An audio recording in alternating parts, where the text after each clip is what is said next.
Habang naghihintay ng tren, napansin ni Kay na nakatayo din sa malapit ang kanyang kababata na si Kato, ngunit hindi siya kinamusta. Biglang nahulog sa riles ng tren ang isang lasing na lalaki at walang nakakaalam kung ano ang gagawin. Tumalon si Kato at sinubukang ilipat ang lalaki, ngunit hindi niya ito magagawa ng mag-isa. Humingi siya ng tulong sa mga tao at tinawag pa niya si Kay sa pangalan nito, ngunit hindi siya pinansin ng lahat. Dahil walang ibang pagpipilian, binuhat ni Kato ang lalaki hanggat kaya niya at nang nasa gilid na siya ng platform, sa wakas ay tinulungan siya ng mga tao na ilahin ang lalaki pataas. Sa sandaling iyon, lumitaw ang tren at sinubukan ni Kay na tulungan si Kato na makabalik din, ngunit nahulog sila pareho. Sinagasaan sila ng tren at naghanda silang makaramdam ng sakit. Gayunpaman, sa kanilang pagkabigla, sa halip ay lumitaw sila sa loob ng isang puting silid. Mayroong iba pang mga tao doon na nalilito din at isang malaking itim na globo. Lumabas si Kay ng kwarto para tingnan ng pinto, ngunit nakalock ito. Sinuri ni Kato ang mga bintana, ngunit hindi rin ito mabuksan. Pagkatapos ay kinumpronta ni Kato si Kay sa hindi niya pagpansin sa kanya sa istasyon at sinabi ni Kay na hindi niya siya nakita. Habang iniisip nila kung ano ang nangyari, kinumpirma ng ibang tao na namatay din sila at nagising sa silid na ito. Biglang may lumabas na sinag ng laser mula sa globo at lumikha ng basang katawan ng babae mula sa wala. Kinumpirma ng grupo na ganito ang paraan ng paglitaw ng lahat dito. Dahil hubad ang babae, sinubukan ni Hiroshi na titigan ang kanyang katawan, kaya tinakpan siya ni Kato ng kanyang jacket habang hindi pinapansin ang mga protesta ni Hiroshi. Pagkatapos ay nagpatugtog ang globo ng pampagising na kanta bago lumabas ang isang mensahe sa screen nito. Sinasabi nito na ang kanilang mga dating buhay ay wala na at ang globo ay makakapili kung paano sila mabubuhay sa kanilang bagong buhay. Ang globo ay nagpakita sa kanila ng larawan ng isang onion alien at sinabi sa kanila na patayin siya. Nang bumukas ang globo, nakita nila ang isang bungkos ng mga baril sa loob at isang lalaking nakakonekta sa computer. Wala siyang malay at hindi rin tumugon nang sundutin nila siya. Mayroon ding isang grupo ng mga maleta na may mga pangalan nila at binuksan nila ang mga ito upang makahanap ng ilang kakaibang suit. Walang nangahas na magsuot ng mga ito maliban kay Kishimoto na nag-iingat din, ngunit kailangang takpan ng kanyang hubad na katawan. Napansin ni Kay na suot na ni Nishi ang suit sa ilalim ng kanyang hoodie. Habang iniinspeksyon nila ang mga baril, ibinahagi ni Suzuki na natatandaan niyang tinurukan siya ng pampakalma at dinala sa ospital pagkatapos ng aksidente sa sasakyan. Kaya iniisip nila kung lahat sila ay nag-hallucinate dahil sa gamot, coma, o eksperimento. Sinabi sa kanila ng globo na umalis habang lumalabas ang countdown sa screen. Biglang nagsimulang mawala ang kanilang mga katawan sa parehong mga asul na laser mula kanina. Ang buong grupo ay itineleport sa labas at sa isang segundo, naisip nilang makakauwi na sila, kaya nagpasya si Nishi na magsalita. Nasa virtual reality show pala sila na ginawa ng ama ni Nishi. Ito ay tinatawag na American Tryout at inorganisa ng American Cable TV at Yale University. Ang sino mang makakumpleto ng misyon ay mananalo ng $100,000. Inamin ni Nishi na hiniling niya sa kanyang ama na ilagay siya sa palabas sa isang dahilan. Nakita ni Kay ang isang bata sa malapit at kinumpirma ni Nishi na iyon ang onion alien. Mayroon silang 20 minuto para patayin siya, kaya karamihan sa grupo ay humabol sa kanya. Gayunpaman, nanatili sina Kishimoto, Kay, at Kato. Pagkatapos ng maikling habulan, nagawang palibutan ng grupo ang bata na nagpanggap na inosente bago bumaril ng slime mula sa kanyang ilong upang gambalain sila at tumakas. Si Kay at ang iba ay naghanap sa lugar at napansing walang ibang tao sa paligid, parang paikot-ikot din silang naglalakad. Biglang dumaan ang naghahabulan sa kanilang gilid, kaya nagpasya sina Kato at Kishimoto na sundan ito. Sa pagkakataong ito, kinailangan ng grupo na tumakbo ng mas mahaba para makorner muli ang bata sa isang garahe. Pinaputok ni Hiroshi ang kanyang baril at isang pagsabog ng liwanag ang nagpaputok sa braso ng alien. Tumugon ang bata sa pamamagitan ng pagsugat sa mga binti ng 3 sa mga lalaki na galit na pinaputok ang kanilang mga baril sa parehong oras. Sumabog ang alien at naligo sila ng dugo, dahilan para masuka si Suzuki. Naisip ni Hiroshi na masaya ito at nagsimulang barilin ang katawan ng paulit-ulit na nagdulot ng mas maraming pagsabog ng dugo hanggang sa pigilan siya ni Kato.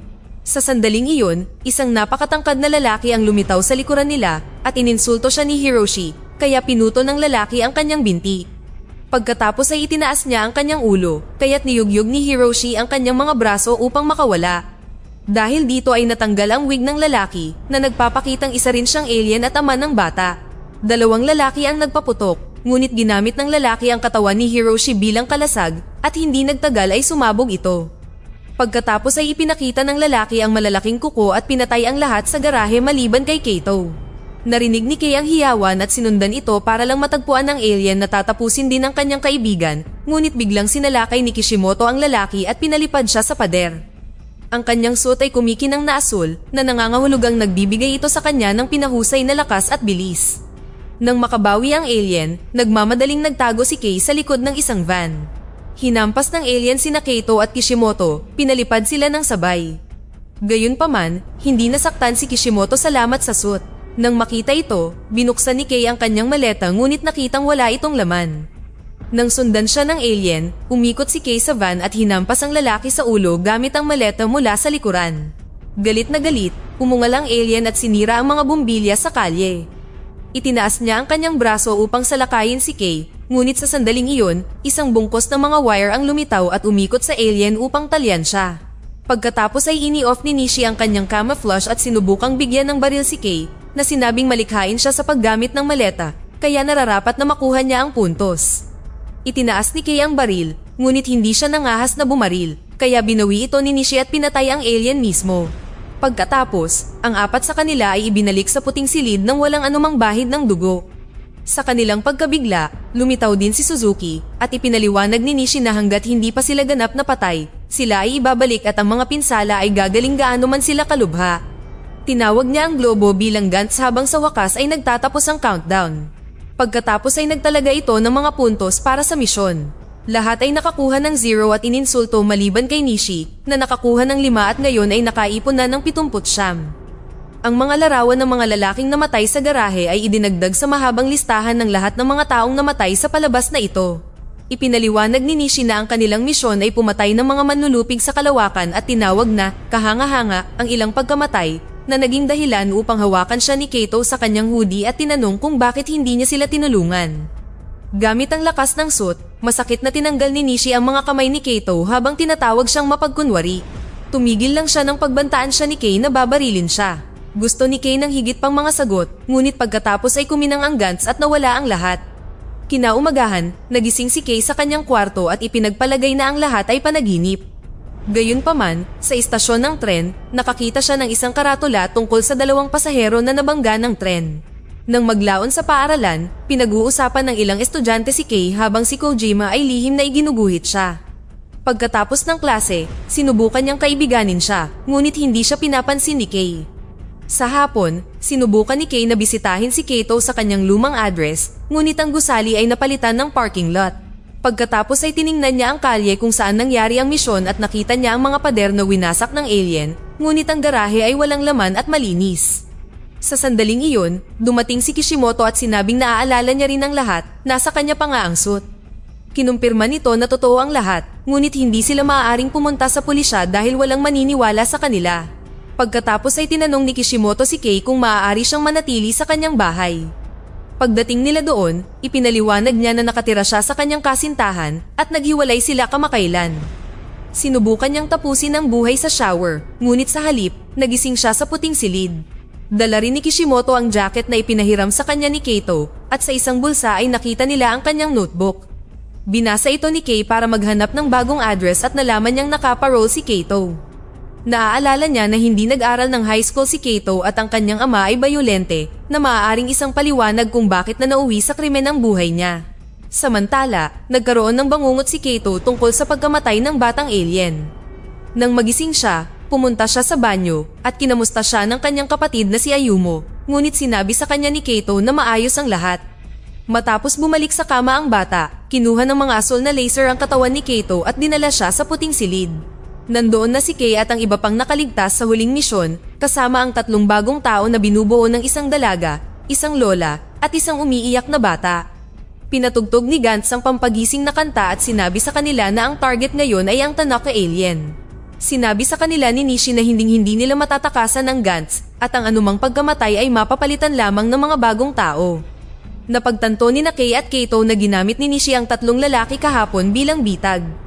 Pagkatapos ay nai-teleport na si Nishi at 2 bagong tao, kaya ang iba ay nagmamadaling kinuha ang mga armas at suit. Ang bata at ang lola ang unang lumitaw sa isang parking lot at agad silang nahanap ng alien, na ibinuka ang kanyang bibig upang ipakita ang isang maliwanag na ilaw. Nang dumating din si Kay, nagimbal siya nang makita ang mga bangkay sa lupa. Ang alien ay naghihintay sa malapit habang nakikinig ng musika at gusto ni Kay na barilin ito, ngunit ang kanyang kamay ay hindi pa lumilitaw.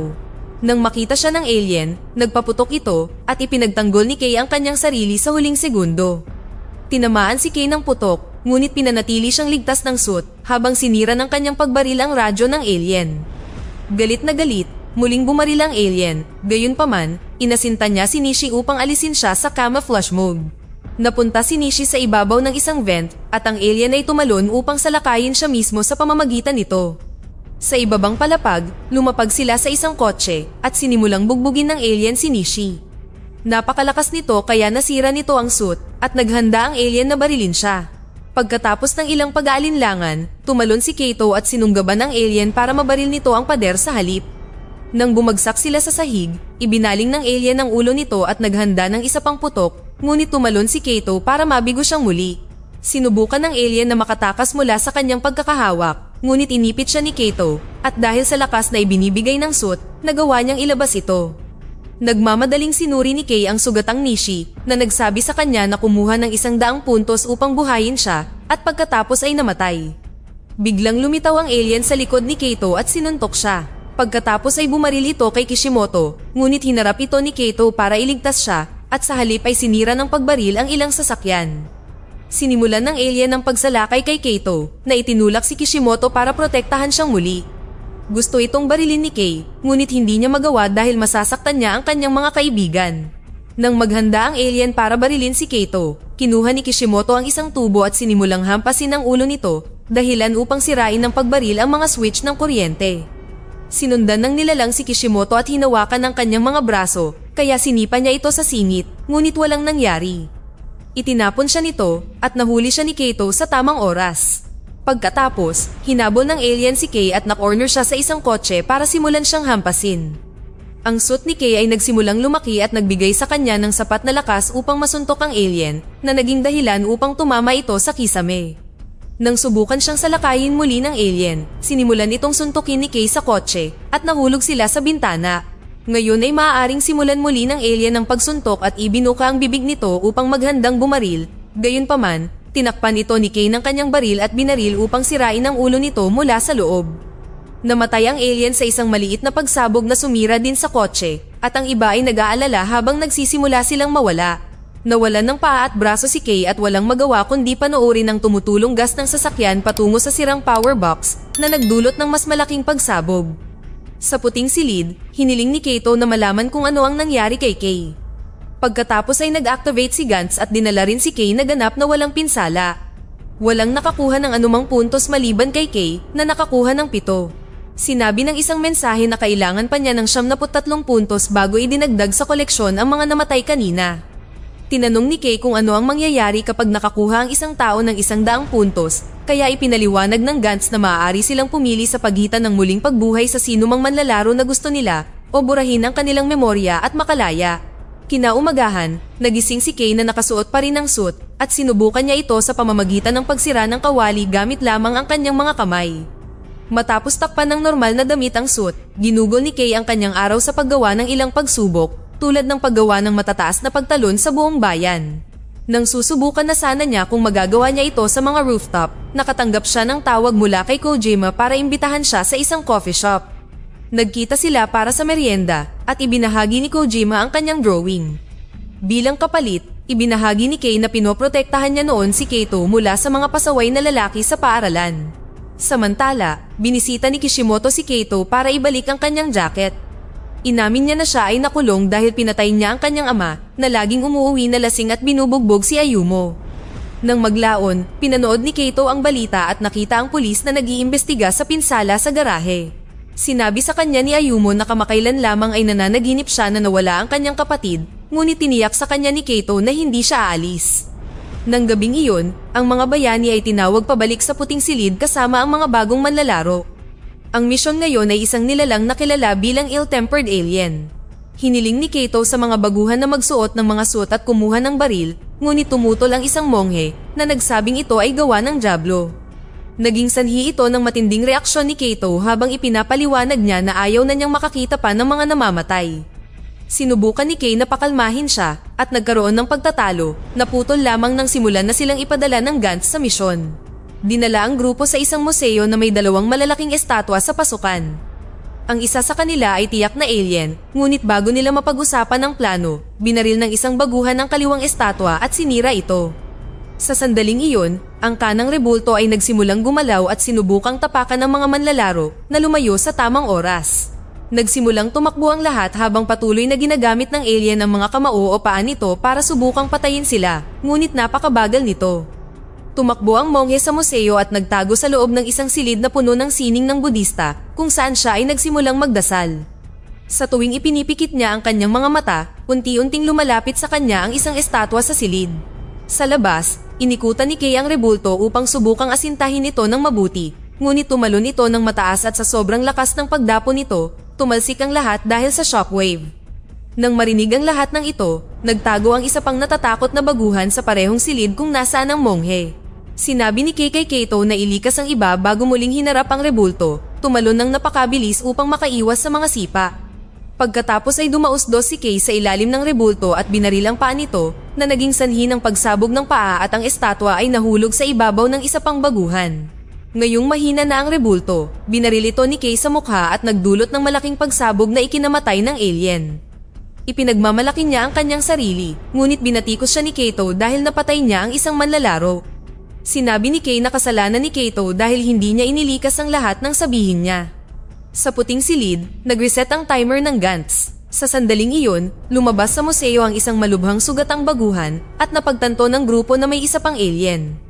Pumasok sina Kay, Kato, at Kishimoto sa loob at nakitang patay na ang monghe sa silid ng Budista. Biglang inatake ng isang estatwang may maraming kamay si Kay na hinarang ang suntok gamit ang kanyang baril at nadisarmahan sa proseso.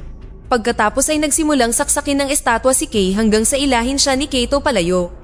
Iniwan niya si Kay kay Kishimoto at sinabing ito na ang kanyang oras upang lumaban para protektahan ang kaibigan niya tulad ng ginagawa ni Kay para sa kanya noon sa paaralan. Pagkatapos, pumuslit si Kato sa silid na nakahanda ang baril. Salamat sa refleksyon sa salamin, nakita niya ang alien na lumitaw sa likod niya at umiwas sa mga pag-atake nito na naging sanhi ng pagkasira ng ilang sining sa halip. Biglang nagsimulang magsalita ang alien, binanggit na ang mga tao ang unang umatake at pumatay sa mga kaibigan nito. Nakonsensya, ibinaba ni Kato ang kanyang baril, ngunit bigla siyang inatake ulit ng alien at dinisarmahan siya. Pagkatapos ay inanunsyo nito na gusto nitong maghiganti, ngunit sa sandaling iyon, bigla itong sumabog dahil sa pagbaril ni Kishimoto. Sa kasamaang palad, naiwasan ng alien ang pag-atake at inatake si Kishimoto para mapatumba siya. Ibinuka nito ang kanyang mga kamay at nagsiwalat ng higit pang mga espada, ngunit tumayo lang ito doon na parang isang tunay na estatwa. Kumuha si Kato ng talim mula sa kanyang suot at inatake ang alien, nagsimula ng isang mabagsik na labanan sa espada. Malinaw na mas malakas ang alien at madaling nadaig si Kato, itinapon siya. Nahuli siya ni Kishimoto sa himpapawid habang papalapit ang estatwa para patayin si Kato, gayunpaman, tumalon si Kishimoto para protektahan siya at natusok ng maraming espada ng sabay-sabay. Nahulog siya sa mga bisig ni Kato at sa kanyang huling hininga ay sinubukan niya itong halikan, ngunit namatay bago magdampi ang kanilang mga labi.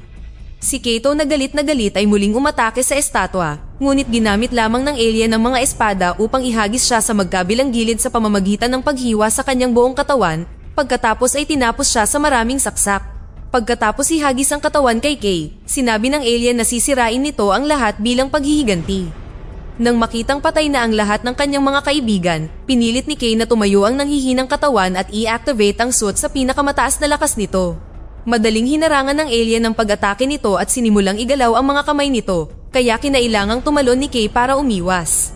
Pagkatapos ay napansin niya ang isang baril na nakasabit sa rehas, kaya gumawa siya ng isa pang pagtalon upang iwasan ang mga espada at kunin ito.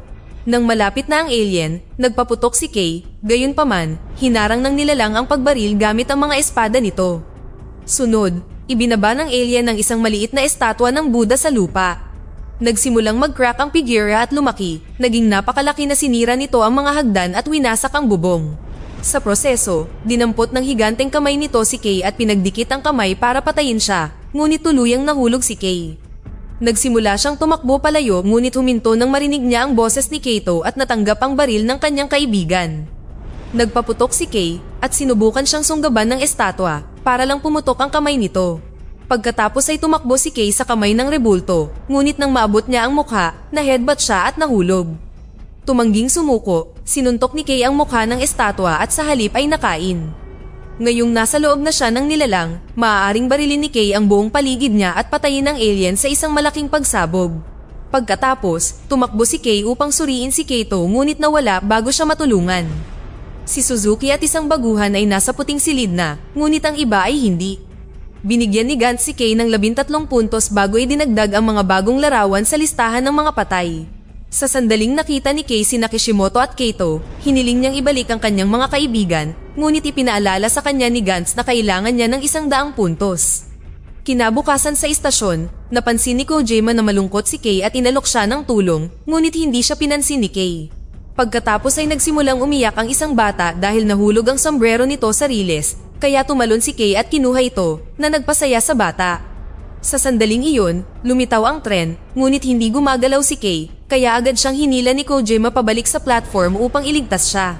Umiiyak si Kojima habang ipinapaliwanag niya na gusto niya siya at ipinangako sa kanya ni Kay na hindi siya mamamatay. Nang maglaon, binisita ni Kay si Ayumu para sabihin ang masamang balita. Nang gabing iyon, muling lumitaw si Kay sa puting silid kung saan naghihintay si Suzuki kasama ang isang grupo ng mga bagong tao. Pagkatapos ay sinimulan ni Gantz ang pagtugtog ng kanta nito upang ipahayag ang isang bagong misyon. Samantala, lumitaw si Kato sa maraming tao sa labas ng museo. Dito na nagtatapos ang ating kwento. Sana ay nagustuhan nyo. Mag-subscribe na kung hindi ka pa nakasubscribe, pindutin na rin ang notification bell at like button upang matulungan ang channel at mag-iwan na rin ng komento. Maraming salamat sa panonood.